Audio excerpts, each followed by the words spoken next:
viva viva te mata lisusu toloba te awa okoyeba pona nini neni mwilanya na limete na limete akendaki koluka ni totala boye Olive Lembe uja epa ya mama Marte akendaki koluka ni okoyeba pona nini tango fort bakomi kosekirize ye na la police Interpol IDPS viva pona nini banomaki ye abini buka Jericho toloba topanza tombola sikolo boko gangaba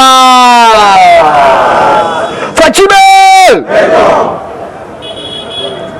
bango babulaki keno Fachi aza mwana classe na bango zorande Fachi aza lionso mwana ya lion azali lion est-ce que yo mona déjà lion abota même lelo communiqué officiel ya directeur ya Canal Plus télévision oh tobengi Jean-Pierre Mbe alobi boye mutu ako critiquer chef de l'état na chaîne na ye akozala liba Jean-Pierre Mbe mamonini église catholique communauté internationale et se prononcer balobi babandaki cause la force ya opposition na église catholique mais bata la marche à église catholique na place basa la marche ya prestation mais basali marche de sa kolo marche ezali ide tombola le boko saviva matata mponyo alelaka ta sali nini alobi Kabila a lâché bango Kabila nous a lâché akomi koluka propre intérêt na John Lumbi abenga Kabila boye alobi mais Muse nije mishi abaninome alobi itambele ilunga babenga ilunga maboye alobi mon cher mie depuis un certain temps niko kulubumbashi munisho ya deux semaines IDPS viva yango oyoki Kabila leli afingi bakatange alobi bakatange bazali batre baba tungu asali point de presse ya butu alobi yozo benga bakatange batraitre alors que kombo ya Kabila ngai baba tungu mutu na pesa yo ya IDPS viva il faut oyebisa biso yo Kabila otanga wo bana na bino ya classe bazalaka wo famille mobimba bozalaka 3 personnes ezalaka tombola loboko ganga ba oyo balukaki bakosilisa ya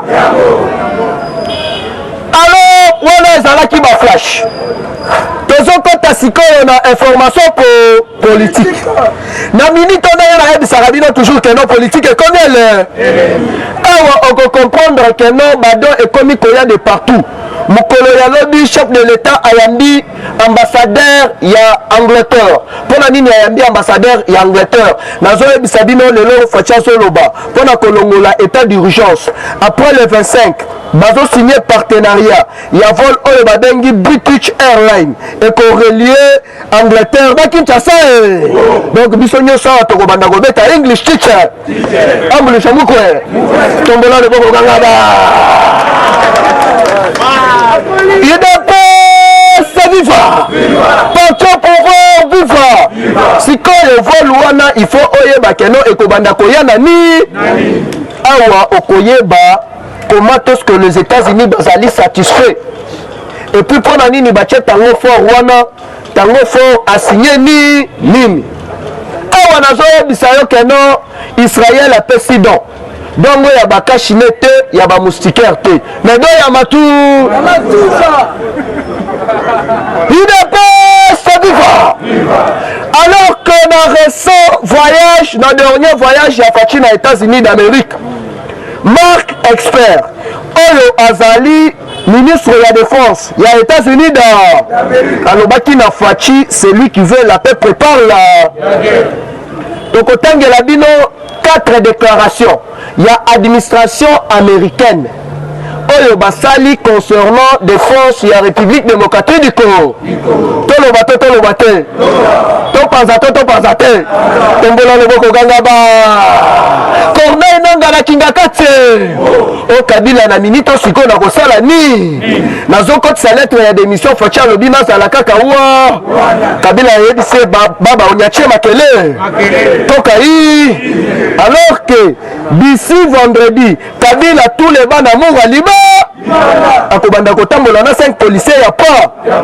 yo kobanda kotambola na ba JR Rosalina alors que constitution na biso et lobby sénateur a vu il faut banda kotambola na la po yango boyoki Olive Lembe na limité oh maman Marthe kosala boyete yebisa fachi atika kabila maman yebisi peke oh mais toza biso na bino toza na kwali ozo banga ni kolanda biyoka yoka tambola le bongo nganga ba IDP c'est viva mais bino bolobaki bino bato bozali na boko bokomi kolela ni basindi to alors que na minute oyo Kabila atindaki Neni Mwilanya epai ya Leila Zarugi mpona nini akomi koluka protection ya Monisco alobi akonseye ye alobi bakoprefere kutu abanda kofanda nde na siège ya Monisco alors que Jean-Pierre Mbemba mutu akanga ye ezali moni a bientôt Kabila azomata avion ya ofe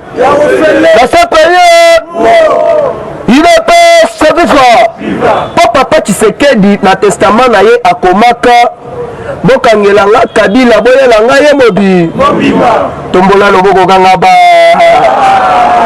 il est pas service awa nazoyebisa yo keno makambo echange mokolo ya samedi actuel chef d'état-major général ya force terrestre oyo bautaki konome epa mokonzi ya mboka asali point de presse alobi désormais colonel général oyo bakomona azokopere na les hommes politiques place na ye ekozala na ndolo bamilitaire bazali apolitique bakati déjà Tcheleka baservir mo tous les généraux oyo bino bomoni banomé désormais bazo banda kosalela les téléphones satellitaires bamettre bango sous écoute yo kote oyo ozosolola na Swahili ozosolola na Chiluba ozosolola na Kikongo mais kuna na serveur central ya États-Unis d'Amérique ezobima na English teacher saviva awa sikoyo tozotangela bino nanu matuza oyo ezoya bado ezoya mais en entendant il faut oyeba keno fachi ayebisi déjà ilunga ilunkamba ti azozonga boye il faut adémission makambo oteno ya 65 ministre aboué makambo ya coalition aboué bakosala gouvernement oyo ekozala na 46 ministère ya pas makambo ya ministre délégué aboué tombola loboko kanga ba IDP Sadufa alors que Fachi alobi tout oyo il faut ba jeune pe ebele basala wa est-ce que pose à la ministre ya sport il faut ça la licencier pose à la ta ministre ya tourisme il faut ça la graduer yabe la vision awa nazoyebisa yo cher combattant nazoyebisa bino keno ba investisseur kala mingi te tokolemba ba parce que guerre na este aboué Fachi aza mutu moko mystique Fachi azokopere na sia alors que mutu abandaki kosala désordre na este ya mboka ezali 3 pays Uganda, Burundi na Rwanda. Alors na minute je vous dis ba appel téléphonique oyo kuruziza oyo utaki kotika biso Paul Kagame ndenge babandaki kosolola na Kabila na kamere na Kenya Rwanda batimbelaka yango te basali nini IDP sevifa nazoyebisa yo keno bana mai basuki maye awa sikoyo oyoka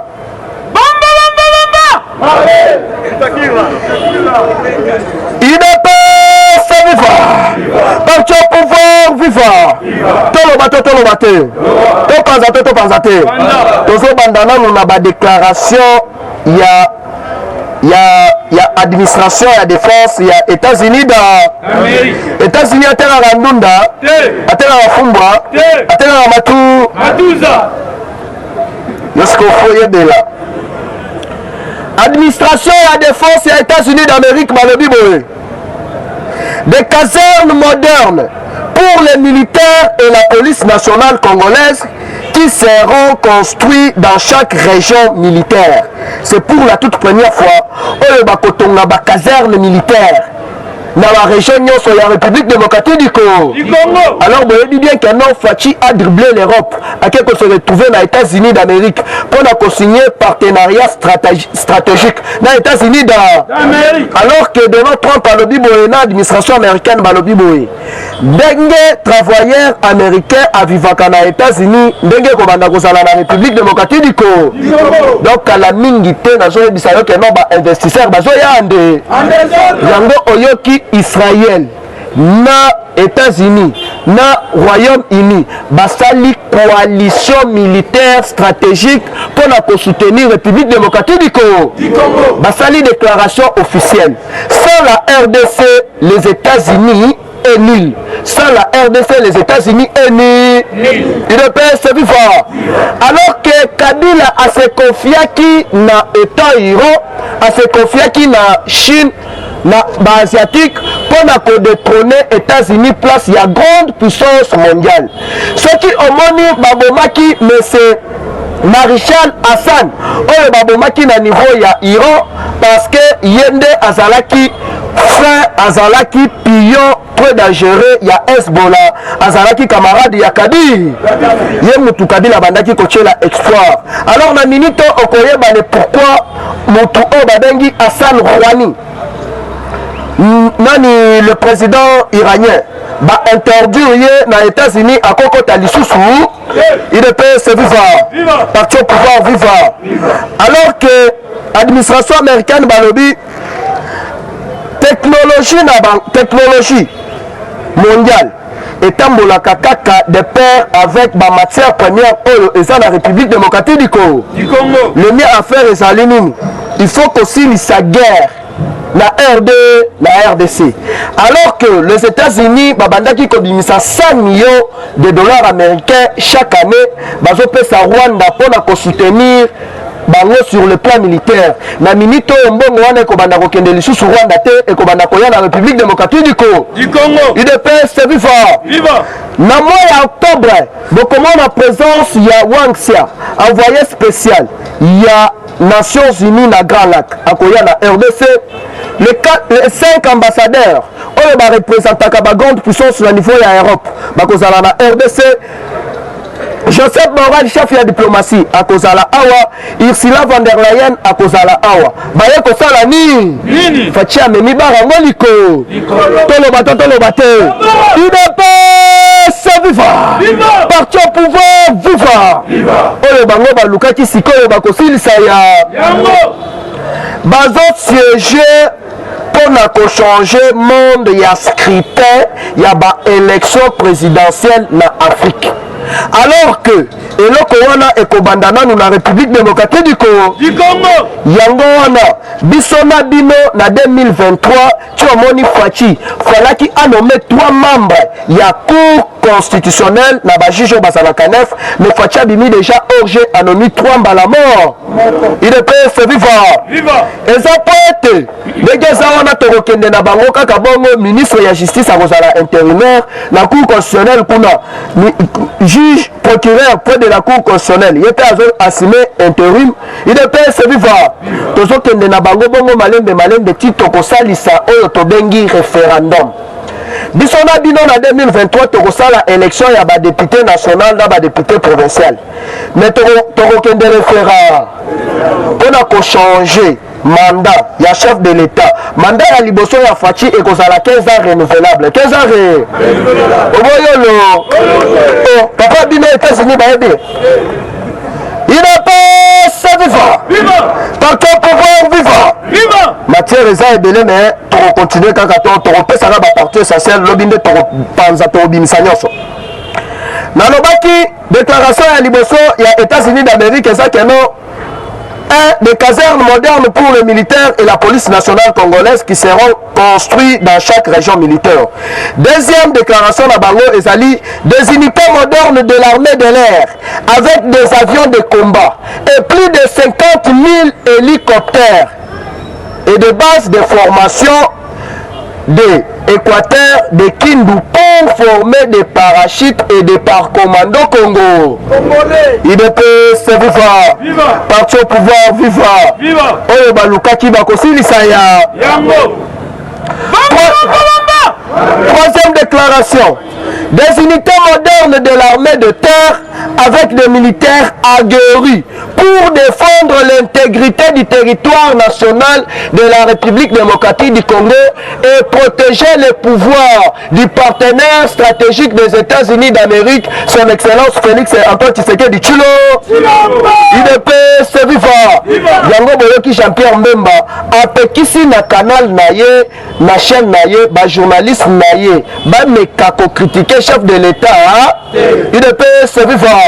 Na minute oyo azoluka négociation parce que Liliane Mbemba na limete akoma boye pa maman Marthe toi o Mbemba azali bukonda ya fa maman Marthe alobi bon ngana na problème te kende ka pas Tshilo akoma pe kuna Tshilomba lobi le canal na RTD o sala déclaration officielle Congo mobimba bayoka UDPS viva Madidi na Muzitu na minute oyo na Belgique kuna na Belgique bakei na commission européenne bazoluka négociation alors ba européen bayebisi bango na minute oyo pion ya États-Unis na Afrique ezali fachi Tshisekedi bozomona wana akotika bokonzi sikoyo il faut bokende bo se plier na ye sikoyo bana mai bakomi koya parce que bayebi que no gouvernement ilunga à bientôt là na mai to ba se créer peu espace alors na minute eza déjà très tard bakozala liba bolukaki opposition bosala opposition tombola loboko ganga ba d'abord là bazokoma awa bango nyonso mibale bazotia bango en quarantaine bakozala pendant 14 jours. Oh makambo bakende koyamba bango pas question. Bakozala en quarantaine bafandi wana bacheke bango bazolesa bango et pas yeteni longo. UDPS viva. Awa sikoyo yoka arrestation ya Kabila ekomi pembe. Ce matin le chef de l'État a instruit le ministre de la Justice, le ministre des Affaires étrangères à rappeler ambassadeur ya RDC na Brazzaville na Congo. Kaka na semaine oyo ambassadeur ya Rwanda, Uganda, Burundi na Congo. Bazoya kosala ni alors que Fachi États-Unis balobi déjà ba pays nyonso ya Grand Lac mutu akomeka koyamba Kabila akomemanga UDPS viva mutu akomeka koyamba ba proche nyonso ya Kabila akomemanga mais en entendant Israël na ministre na bango ya défense na premier ministre na bango Benjamin Netanyahu basali déclaration bapesi biso don ya bakashinete ya ba moustiquaire te mais bapesi biso 50 chars de cour 25 drones de guerre alors que drone moko de guerre ça coûte 5 millions de dollars américains. Si ko le biso ba pesi biso yango efe parce que bayebi que non uranium pur ezalaka na République démocratique du Congo oyibi mais ebotani balobi bauti ko découvrir uranium vert pas seulement ça ba découvrir lisusu matière lisusu oyo ezali plus cher que uranium oyo babengi bien niobium. UDPS viva niobium ezo aidé na fabrication ya ba fusée na fabrication ya ba satellite ezali 2 fois plus cher que uranium ezali kaka na République démocratique du Congo et puis uranium na biso déchet nango basalelaka yango antibal yango États-Unis atali État Iran alingaki asakana na biso moto abandaki kopesa bango motu makasi ezali Kabila UDPS viva na minute oyo le président le plus voyou du monde Kim Jong-un oyo ya Corée abandaki ko soutenir Kabila na minute abenda na rata salinine Vladimir abenda na rata salinine basali sikoyo oyo babengi fusion na Angleterre na Israël na États-Unis pour na kosilisa guerre na alors boyebi bien que non Fachi kendaki Japon na Japon la Fachi kendaki kuna asinyaki ba partenariat ebe bato wana bazali déterminé ya kosilisa guerre na est yango boyoki général ya ba mai oyo abandaki ko frapper na est na minute oyo bakutani na barimisa mwasa na lufu asana na brasa yebe lobi babarakie babeti mbuma na so wana donc wana esana no afangu yango yoki Tango fort abeleli alobi azana insécurité parce que azozo ba menace de mort. Tango fort a signé partenariat na États-Unis d'Amérique ya kozala espion. Tala Tango fort atanga te ye musala na ye matu la guerre est commencé. Tout le monde est position. Bo jeunesse na ye mobimba Alexis na armée.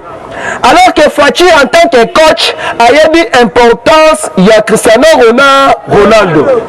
Ayebi importance ya yemwa nyingi alobi ye akotaraka na 90 minutes achaka kadi na minute otango fo achaka bita sali nini kingakati balela te basali nini ti momoni tango fo bazongisi na bureau eza pona ko espionner pona ko bimisa ba secret ya SMOB parce que à bientôt tous les généraux nommés par Fachi na États-Unis bazo laver bango cerveau après bazo rater basali nini IDP c'est vivant parti au pouvoir vivant le 5 août invitation ya John Numbi na auditorami militaire.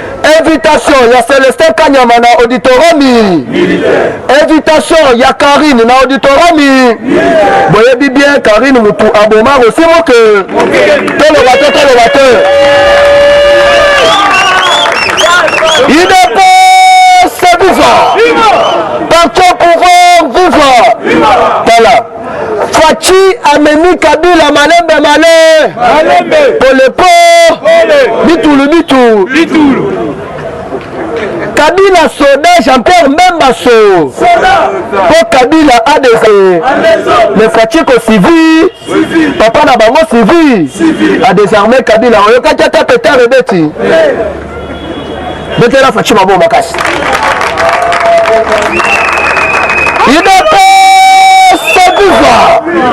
parti au pouvoir vivant souci ya Kabila ezalaki nini souci ya Kabila ezalaki barondre Rwanda et comme armée puissante ya Afrique mobimba yango na bobandaki komona kemindu kezoya mbala moko tango fort azotinda yango na Rwanda tango fort administrateur asali nini abimisi ba secret nyo sikomoni ba minduki wana ezalaki ba minduki ya lu à part États-Unis à part Israël awa na minito Égypte alobi pe azopesa don ya matu Angleterre alobi azopesa don ya matu nani Russie azopesa don ya matu alors que bayebisaki déjà Fachi celui qui veut la paix prépare la IDP c'est vivant bokonzi oyo tozali na yango cher combattant ezati mugolo yesu akosala nini IDP c'est vivant oboyi kanga bisaka zo awa sikoyo yoka tango fort abimisi carte nyonso bapreparaki plus de 5 coups d'état oyo falaki basala Fachi coup d'état ya liboso balingaki babeta chef de l'état ezalaki voyage oyo akendaka na este oyo alobaki que non je suis prêt à mourir pour la nation lelo bayoki bongo balobi basala eloko basali biramana oyo ya Rwanda oyo Kagame a remplaçant alors en complicité na Kuruziza en complicité na Kagame en complicité na Kamere na Hippolyte Kagame Kazembe bakangi ba échange na bango téléphonique ti babandaki komona ba guerre entre Burundi na Rwanda ezalaki nango luku ba jeune ba IDP c'est vivant parti au pouvoir vivant alors Fachi pe mona ko yazali ko bamoni bien ndenga akotaki na mutuka amati pe na Antonov kota akitelaki bayebi yango basoka futuma te basali nini papa Mobutu aizoti na bato bobo ma papa Tshisekedi Mobutu akomi na limete amoni ba Tshisekedi ya solo azali wa Fachi de Feani Fachi Samache tombola loboko ganga ba IDP c'est vivant le Fachi kitiba lobi awa mission na biso accompli mais on est faut camoufler batiki vol elongwa est pour ceux qui ba battre yango na est ko reverser ba ko battre vol na niveau ya Sankuru mutu abatevol wana baprometaki ye poste ya chef d'état-major général azali rwandais kombo na ye Faustin Nyabirungu wana nyonso sia na service ya renseignement ya Israël oh babengi bien Mossad UDPS viva alors que na minute je vous dis le Congo est le seul pays et comme collaborer dans 14 services de renseignement. Il y a Libanda. 14 services de renseignement. Ils ont coopéré dans des services de renseignement. Il y a Israël, il y a Allemagne, il y a Angleterre, il y a États-Unis. Donc partout, il y a plein de choses. Ça, la côte du Marathon Salinine. UDPS, c'est pouvoir. Partout au pouvoir, pouvoir. Deuxième coup d'État, et ça qui préparait, et pas le général John Numbi, na inungaka peta oyo azalaki ya garde républicaine. Pour ça, la bango ezalaki ba abattre lisusu faci, ba kenda na oya ba kunda ba bombe. Ya kenona vers obima explosé. Mais faci chez na ndako, montre signal raté salinine. Alobi bota la place wana ba kundi bilo. Ba kunda boye bombe bima raté salinine. Carte na bango na maye. Troisième tentative ezalaki na makambo oyo ya état d'urgence. Si bomona Kingobila alingi akofine Kinshasa mobi. Carte ya mabe ezalaki wana me faci mwana maye. Alobi rien. Makambo ya kokofine ville ya Kinshasa ezali. Basuki mayele. Awa tango fort azuba menace de mort. Na minute tango fort azana surveillance ya liboma. Bato bazo garder ye ezali la police ya Interpol. Donc la police fédérale. Il est pas c'est fort. Nous sommes là ils ont pour assurer sécurité na ye. Parce que ba secret ya bimisi. Alobi toyiba mingi to sala ebe a signé contrat. Mbongo oyo aibaka. Bako remettre, bako restituer na état congolais 80%. Ya kotika na 20%. Et puis bako blanchir ye na justice américaine. Denge babandaki kolanda ye, bako landela ye lisusu. Atikali sikoyo pion. Bazo utiliser ye. Yango ba comprenaki que leur musée azoya vers Kinshasa après avoir s'autoproclamé président de la République na Lubumbashi, leur à apprendre l'iwa ya Donatien Maye le musée à la rater à Salimune. Mais leur faci aye na place à banda ba changement kaka mbala yo zalawa tango fort zalawa John Numbi zalawa jogande muto abatami aleki yo maye koto la muka ba finga rater ba Salimune na minute maloba échange rater Salimune oh ya solo faci azamwana ya papa docteur Etienne Tshisekedi Wamulu IDPS c'est vivant parce que le tout puissant c'est le seul tunda yaka senda ko ya rater Salimune à bientôt awa Caleb Mutondo Mugama Alexis Tambo Mamba Mukama Tolo Bato Boyebi directeur ya cabinet ya Sami Badibanga babengana ye injustement et pas ya Janine Mabundu na Alexis Tambo moi si qu'on a minute directeur wana aza brillant avocat banomé ye net juge na conseil d'état il est pas service si qu'on apporté lisusu bato wana plainte bakosuka wa mais en entendant le dimanche Faci a créé agence ya lutte contre la corruption oyo a nommé Gislin wana azali ancien avocat ya papa Tshisekedi Wamulu parce que ba démanteler réseau oyo babandaki ko sala blanchissement da yango boyoki Jamal adimisaka ba secrétaire Salinine zokande Samibo eza société ya Jamal te mais eza société ya Kabi IDPS vivant tolo bato te to panza te tombola no lobo nganga ba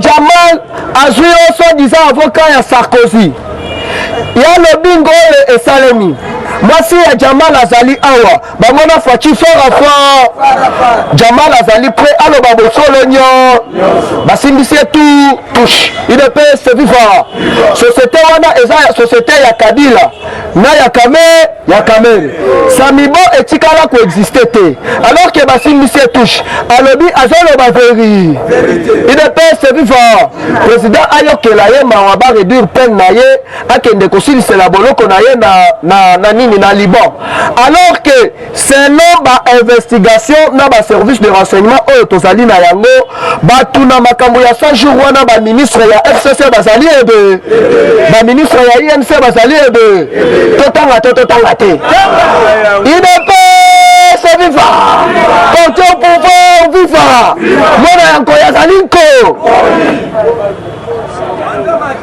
awa il faut yeba keno sele ya laguli à bientôt mukamo ministre ya budget bodoma yo mukamo oyo autaki kolonga ministre ya budget wa alongana komona ezala nani kangudia mukamo oyo ya banku mukamo parce que à bientôt la Fachi azo changer administration mobimba ya banque centrale diko azo changer gouverneur ya banque centrale diko bazo sala réforme monétaire bazo bimisa monnaie oyo babengi le peuple da bien elongi ya papa Tshisekedi wa mulu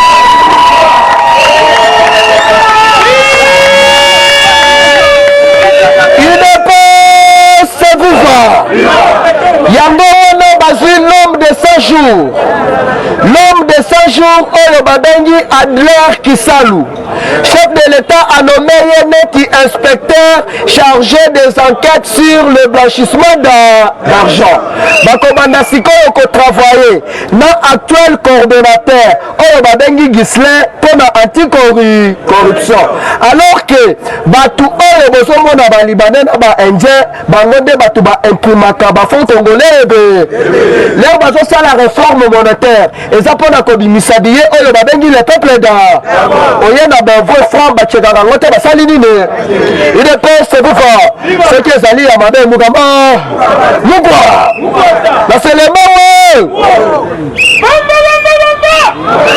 idps buka parti au pouvoir viva yango oyoki FCC bakomi kolela nde memi mwilanya epai ya mama Marthe oyo mama Marthe nga mpe nasalaka mutete ndenge olobaki okoparalyse mboka okomi yo te toyokaki Fachi alobi yo te no koko na ye azalaka mpo mutetela donc bomela biso mbo alors que Afrique centrale mobimba eza déjà na alerte générale Kabila leli donc bakangi ye déjà aye kotimbela keno Fachi aza coalition cash eza je ya cash bapesi yo 4 pions mais balie yo bapion nyonso koto oyo matata mponyo alelama menda yebisi bango ke nayebisaka bi IDPS viva nga nayebi ndako wana mala Tshisekedi oyo bozomona papa na ye mobi IDPS viva non na ye etikalaka non yo moni mutu ake brasa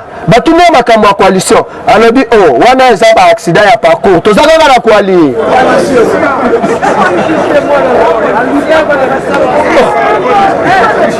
nayoki bato bazolela oteno Fachi alobi kaka toza na coalition oyo olingaki Fachi alobani IDPS viva mpona lelo tosuki awa ngonga ekei tokobeta lobi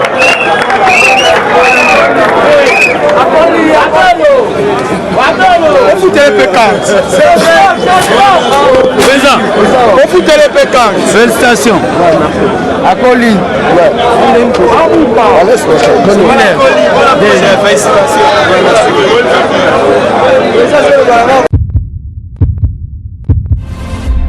Eshima, votre magazine qui bat au rythme de l'actualité. Retrouvez la nouvelle édition. Exclusivité, l'an 1 des Basseyane Nanga. Métamorphose et décollage de la province du Haut-Ouélé. À la manœuvre, Christophe Nanga. Avec abnégation et patriotisme, les gouverneurs Basseyane est déterminé à lancer la province du Haut-Ouélé sur la voie du développement intégré. Interview, prise en charge des malades, la maîtrise de la propagation du coronavirus. Docteur Eteni répond à toutes les questions. Économie, la baisse des prix, les combats permanents d'Acacia, Bandou Bola. Dossier Eshima, mécanisme national des suivis, historiques et réalisations. Focus. Sele Yalagouli propose des nouveaux paradigmes de développement indispensables à la relance de l'économie. Nation, championne du social, Agnès Mouad Nawej et la CNSS offrent $1 million dans la lutte contre la pandémie Covid-19. Moussa Mondo sensibilise et prend en charge des personnes vulnérables. Parité, Olive Lembe Kabila, modèle de générosité et d'entrepreneuriat féminin. Afrique, un déconfinement aux multiples facettes. Retrouvez l'intégralité du magazine Eshima dans les kiosques. Eshima Magazine, un nouveau standard d'information.